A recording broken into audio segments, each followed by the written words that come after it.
MRP okay. बघा madam तुम्ही समोर बघा पण stock report, stock valuation. Okay इथे तुमचा ब्रँड येस म्हणणार. सपोज तुम्हाला हिरो पाहिजे स्पेस बार किंवा प्लस ने सिलेक्ट करणार. टिक मार्क येणार बघा समोर आलं की प्लस बनणार आणि हिरो आणि होंडा दोन्ही टिक मार्क केले. एंटर मारला. इथे एम प्रेस करके MRP येईल.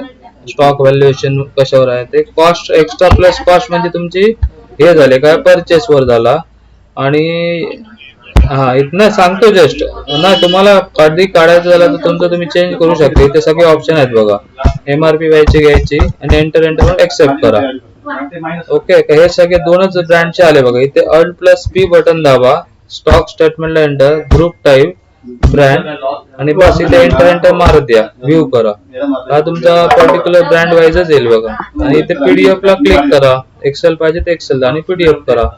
हा तुमचा परफेक्ट MRP वाईज तुमचा स्टॉक व्हॅल्युएशनचा रिपोर्ट एक्सपोर्ट होईल. हो हो पाठवतो. हा लगेच शेअर करतो तुम्हाला. हा अजून काय होतं कम्प्लीट होऊन दे ना आता.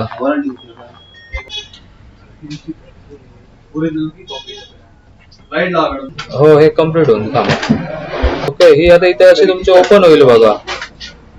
ओके इथे तुम्ही बघा इथे डाउनलोड ला क्लिक करायची. ज्या लोकेशनला सोबत तुम्हाला डेस्कटॉपला पाहिजे PDF फाईल गुगल क्रोम मध्ये होणार. ओके हो आणि इथे त्याला काय डेस्कटॉप इथे लोकेशन घ्यायचं. डेस्कटॉप डाउनलोड ला क्लिक करून इथे काय तुमचं रिपोर्टला नाव टाकायचं.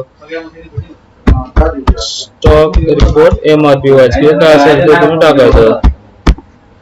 बस सेव्ह करायचं. नंतर ही तुम्ही बघितलं तुमच्या इथे डेस्कटॉपला सेव्ह झालेलं असणार इथे कुठेतरी. हे बघा stock report MRP wise. Okay हा आता ते दाखव काय झालं ते. एस्केप करून या बाहेर आता.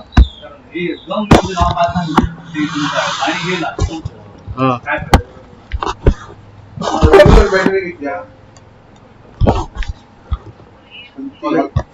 अच्छा एक मिनिट. हे आता मेन पीसीच आहे ना तुमचा.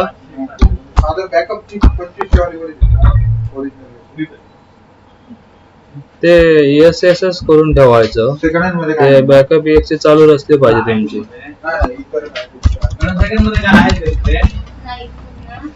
अच्छा अच्छा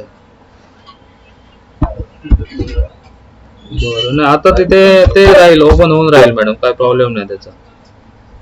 हो हो काय प्रॉब्लेम नाही. Okay okay.